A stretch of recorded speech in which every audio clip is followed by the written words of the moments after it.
Students আজকে আমরা solve করব আরএস সাইকেল বুকের কমপ্লেক্স নাম্বার এক্সারসাইজ 5 এ। তো ফার্স্ট কোশ্চেন কি বলেছে এখানে যে আইটা টু দি পাওয়ার 19 বলেছে এটাকে সলভ করার জন্য।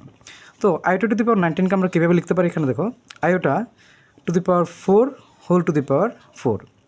তো এখানে কী হলো, আইটা to the power 4 whole to the power 4, এখানে 4 4 যা 16 ইন্টু আমরা কি লিখতে পারি তাহলে আইটা টু দি পাওয়ার 3।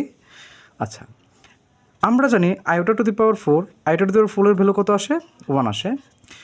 তাহলে এখানে কী হলো, আইটা to the power 4 whole to the power 4, that means 1 to the power 4। আইটা টু দি পাওয়ার 4 কত হলো 1, উপরে আছে এখানে পাওয়ারে 4 ইন্টু আইটা কিউব। তাহলে আমরা এখানে কী পেলাম, আইটা কিউব। আইটা কিউব কী হয়, এখানে আইটা কিউবকে আমরা লিখতে পারি আইটা স্কোয়ার ইন্টু আইটা ফর্মে লিখতে পারি।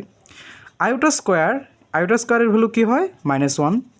তার মানে আইটা স্কোয়ার এখানে যদি -1 যদি আমরা যদি পুট করি -1 ইন্টু আইটা, দ্যাট মিনস আমরা রেজাল্ট কত পাবো, মাইনাস আইটা।